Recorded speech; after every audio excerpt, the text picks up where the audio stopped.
Hello and welcome to another audio analysis. In today's video we're delving into the track The Optimist by the American rock band 10 Years. This is the second version of this track the band have released, with the first one being in 2022. However, to differentiate it, this will be a duet featuring Kia Taylor of the all-female rock band Conquer Divide. Both versions will feature on the band's upcoming EP Inner Darkness, which is due for release on October 11th, with the duet version opening the EP and the original version will be closing it out. We'll also get to hear some new music from the band with the release of this EP, songs such as Gravity, Speechless and The Trench, which we haven't had a chance to hear yet. We'll also see the return of some of the other singles they have released in the form of Rise and I Remember. So will this alternate version bring out the optimist or the pessimist in me? Let's take a look at exactly how it sounds.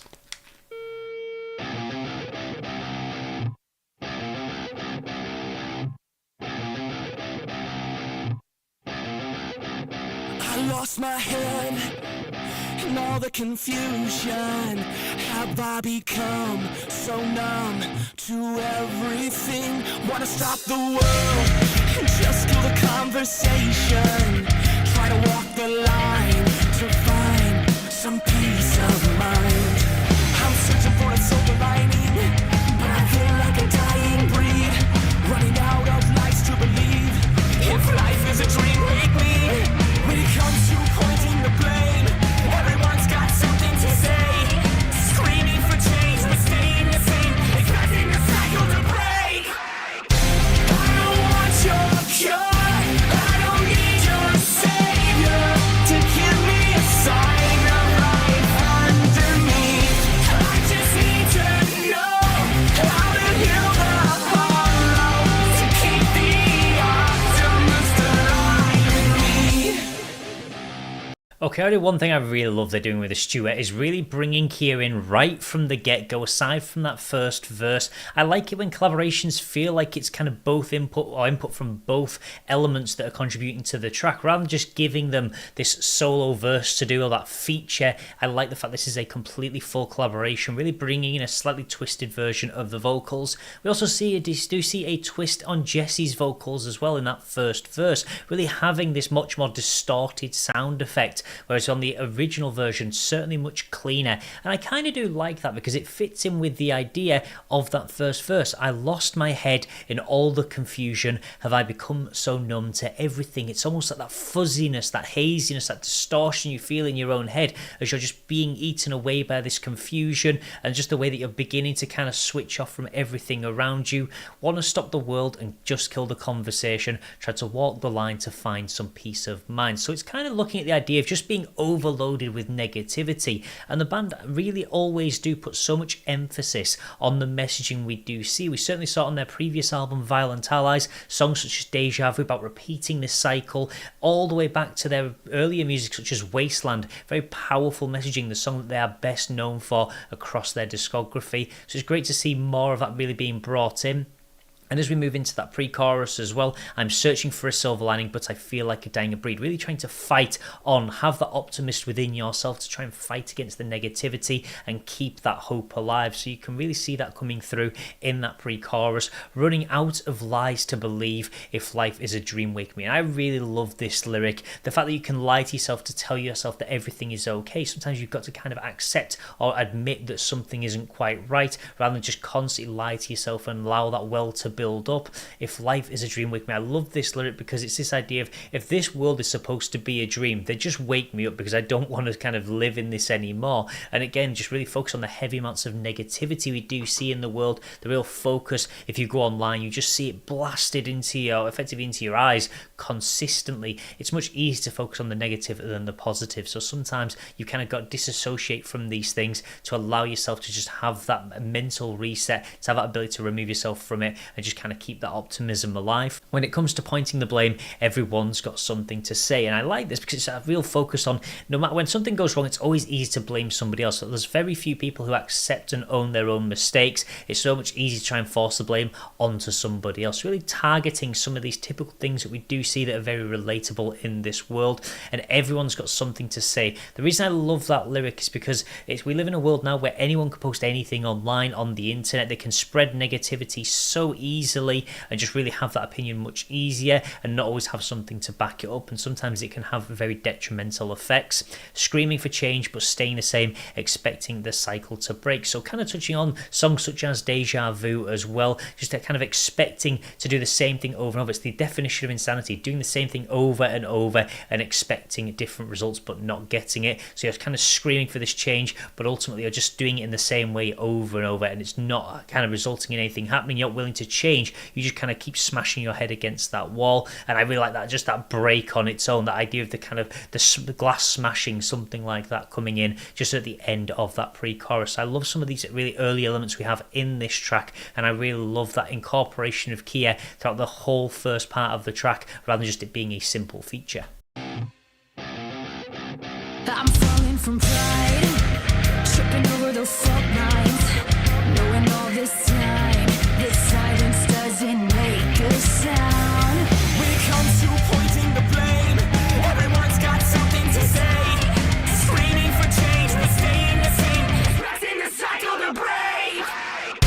I don't want your cure, I don't need your savior to give me a sign of life under me.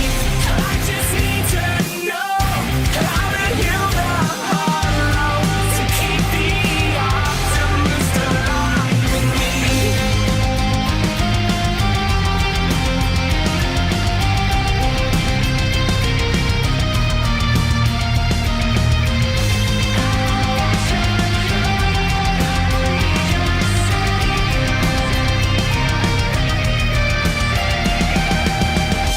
I don't want your cure, I don't need your savior to give me a sign of life underneath.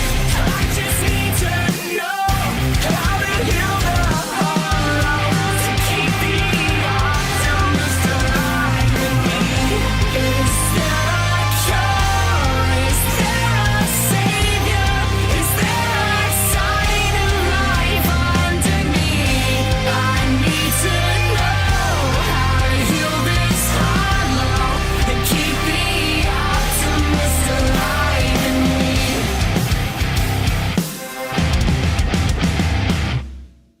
Yes, I certainly do love this alternate version that they have provided us with. And one thing I really love that the band do on this track is get Brian involved in those vocals as well. He's got a very unique vocal tone, really hollowed out in the back of the mix, and I really love those elements where he comes in on occasion. He's done some beautiful vocal work with his side project Brave the Royals. If you want to hear more of what he sounds like as a vocalist, definitely worth checking out some of the work he's done with that. But I just love it's almost that idea of that little voice in your head, that spark of optimism trying to stay alive. So I love the way they recreate that effect by just having him subtly just jammed in the back of the mix, just subtle enough to hear it so you know that it's there, but not really overpowering Jesse and Kia as they're kind of leading the way with that vocal. So I love the constant play that we do see between the vocalists, and I love as we move into that more guitar driven instrumental break, we see Jesse really bouncing back in by really playing with his very strong vocal tones that's been at the forefront of the band's music for so many years now.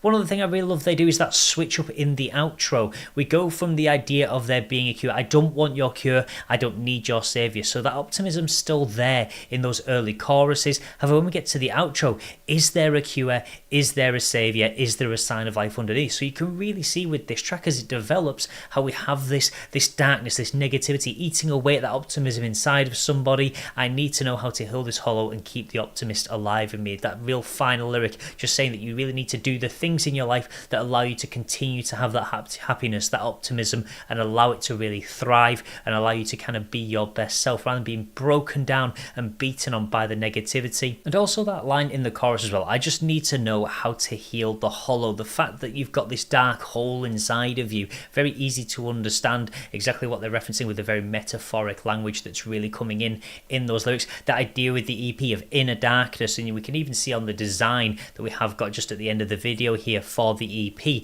the fact that it is just that cloudiness of your mind, things like that, something the band have really heavily focused on with so much of their music, and they're doing that for the idea of this hollow, this dark hole inside of you that you need to kind of either fill in with something or just really break free from, not get trapped in the hollow in this dark place. So lots of great ideas really coming through in a very powerful delivery, really really coming through on the very driven guitars, and also this very playful nature we have got on the lyrics and also on the actual vocal styles as well, really interchanging between the different vocalists, really just kind of combining as well, not being something that's completely too overpowering. They really do balance it very well between Jesse and Keir throughout the course of the track. So there we have it, the latest offering from 10 Years, and I'm certainly very optimistic about this track. I really love the duet version. Really interesting to see some of the other ideas they brought in compared to the original. But I would love to know your thoughts about this track in the comments section below. Which of the two versions, if you have heard both, did you prefer, the original or the duet? Let me know why you do feel that way. Also, if you would like to see more 10 Years content, I have covered a couple of their other tracks in previous videos, which you can find the link to in the description of this one. And if you'd like to see more content like this overall, then please do feel free to subscribe, and I will see you in the next audio analysis.